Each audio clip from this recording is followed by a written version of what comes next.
burrowed roach play early on, proxy hatcheries against Protoss pulling players. drones against CC first just to stop the command center from coming down. Yeah. But guys, the countdown has begun. It is time for semifinal B. We're going to find out who goes on to face off against Illusion in the grand finals and who drops down to fight against White for 250 bucks in the third place matchup.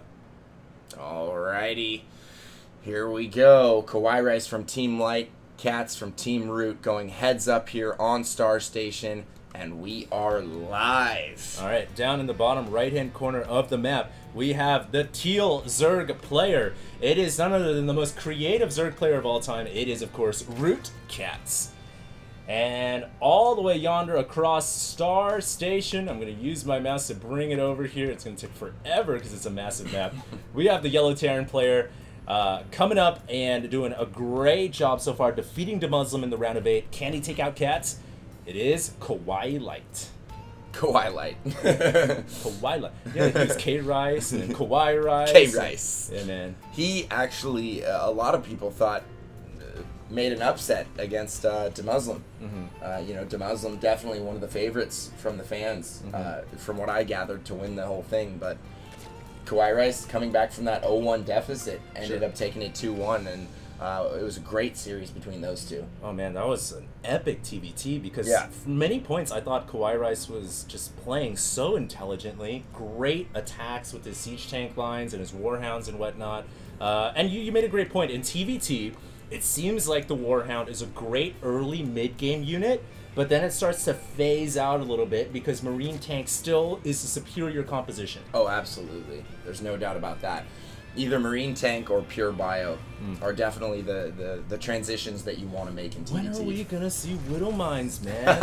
When are we going to see Widow Mines? I don't know if you guys know, but HD has a serious fetish for Widow Mines. He really wants to see somehow, some way, players make them work feasibly. I really do, man. Everyone has yet to find a way. I mean, they're not very practical. But then again, it's a 2 supply. Yeah, but then again, you know, you'll use Widow Mines from time to time, and you'll get this amazing. I remember I was watching the game you were playing in Heart of the Swarm, and you had 2 Widow Mines detonate on like 10 Marines, 2 Medevacs, and a Warhound, and everything just blew up instantly. And I was like, well, the thing is, you've got to be kind of lucky to catch that. Exactly. Because they can be detected. They take 4 seconds to burrow. So exactly. It's a hard unit to get out. Now, we do have a command center coming for KawaiiRice, getting just back into the game here. 1 Rax FE coming from KawaiiRice. Hatch first coming from Catz here. Still no gas follow-up from either player. You know, all things standard as could be. We're just going to have to see where they decide to diverge. And he's going to get the SCV. What a surround there from Catz. And KawaiiRice often jokes at me for attempting to kill SCVs in a similar fashion because he's always like, you know, a good player will always be mineral walking. You should never do that. Well, have a taste of your own medicine there. Ended up losing his SCV right there. And Catz taking advantage of that situation. Now, is Catz... what is he going to transition to from here? Just macroing up as much as possible. Well, the fact is he doesn't have a gas coming, which already says to me no weird creative opening from Catz. He's going to play pretty standard. In fact, he's not even getting a gas for an early speed buff.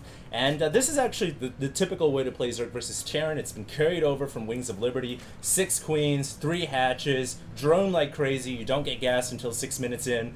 So that's what we're going to expect to see from Catz, who's already got 2 queens, and he's making 2 more right now. And your thoughts on Kawaii's build? Well, he has added an additional factory and a Rax here. He is going to go ahead and get a reactor on the Rax, so going to open up with some Warhound, or going to open up with some Hellions here. Okay. The second factory is going to give him some additional Marine production. He could try and hit some sort of a Marine Battle Hellion type push that we saw Illusion use to great success against Suppy. You kind of developed this build a little bit using Warhounds against Zerg because they're actually really good early game picking off queens, and they're so fast that you can go in there and just pick off a lot of units from the Zerg player. Well, we'll have to see if he decides to get a Warhound. It looks right now like he's going to start using Hellions, but I doubt I was the first one to come up with that. I guess maybe I was being a little too... Well, I mean, it was just something I made up on my own, but there's no way that I was the only person You're the first one I saw. Yeah, I was the first one you saw. Rephrase. But we do have a Roachhorn coming. And here's one thing I just want to talk a little bit about the Roachhorn from Catz. I think it's almost, in a way, slightly kind of required for Zerg to get a Roachhorn now, because Battle Hellions destroy everything Zerg has. Zerglings, basically. They just destroy Zerglings. So sometimes you need that Roachhorn. Yeah, I think it is a prerequisite. Yeah, in Heart of the Swarm, it's almost like required because the Battle Hellions are so good. No doubt about it. And I think a prime example of that would have been the game between Suppy and Illusion, where Illusion did that stim timing push with the Battle Hellions. Right. Suppy tried to engage and flank from multiple angles with like 60, 70 lings, and they just got melted. They definitely melt pretty quickly, man. Melted. Alright, we do have 2 Hellions on the field. Gonna try and do a little bit of harass here, deny possibly some creep tumors, but Catz, you know, does have enough queens to ward that off, so probably not gonna take too much damage. Banshee coming from KawaiiRice.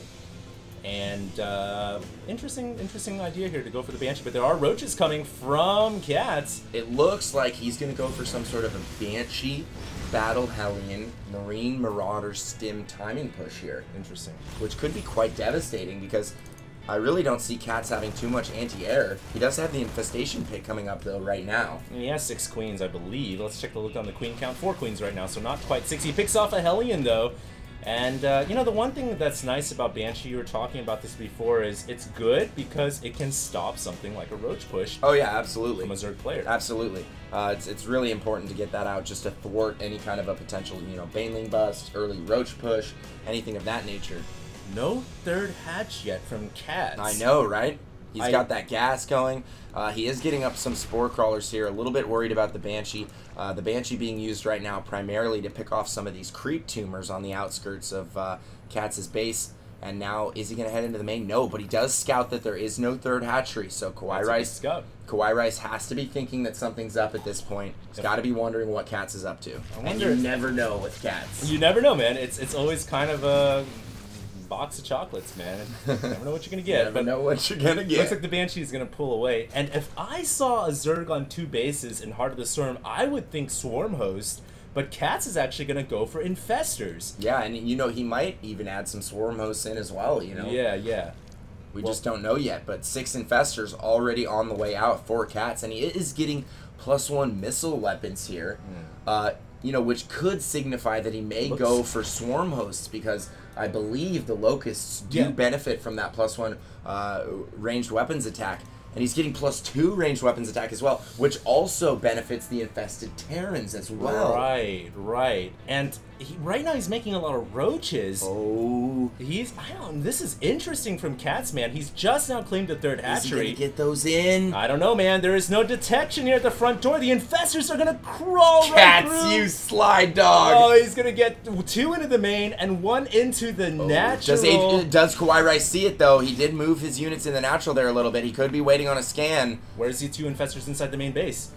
Top left-hand corner, I'd imagine.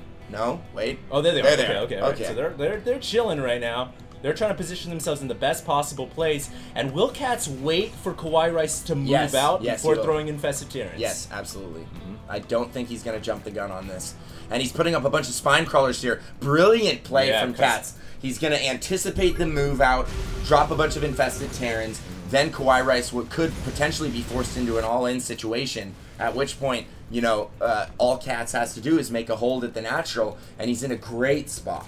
Really sick build coming in from Catz. Yeah, really intelligent play. I've actually lost a few games to him. I think you saw them where he did just this exact same thing. Yeah, I think I've seen a couple of them. Yeah. And he's played some epic ZVTs on this very map, Star Station. One that comes to mind is a map against Thorzane. He actually streamed that live. So right now, he's throwing up crawlers because he wants to shore up his defenses, knowing that some of his infestors are inside the base. And now it looks like KawaiiRice can move out. Look at this army from Kawhi. Gigantic. He's pulling all of his SCVs, so now the infested Terrans won't actually do that much damage. It's going to be a full-on base race here. Oh my god. Can he make the hold? It's all going to come down to this. KawaiiRice with an incredibly powerful all-in coming here, but these fungals could be deadly. The fungals could spell doom. There are no medevacs. If he continues to fungal here, KawaiiRice might just eventually lose all of these units. How many more fungals does he have? He might have one more fungal growth, and he's getting such great fungals. I think that he's killed off the natural and the main CC. Oh my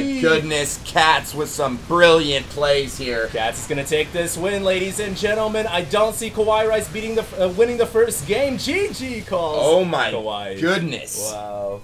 What intelligent play there from Catz. I mean, that was just brilliant. He snuck them in. He waited. He was patient. KawaiiRice ended up trying to go for that all-in. He didn't have any medevacs. The fungal growths just doing tremendous, tremendous amounts of damage there. Those fungals were key to his victory for sure. Oh my goodness. All right, guys. Well, it looks like KawaiiRice drops the first game to Catz. And we are going to go into game 2 after a quick commercial break. Please don't go anywhere. Let your friends and family know. We are now streaming the very first pHD Heart of the Swarm beta tournament. We'll be right back.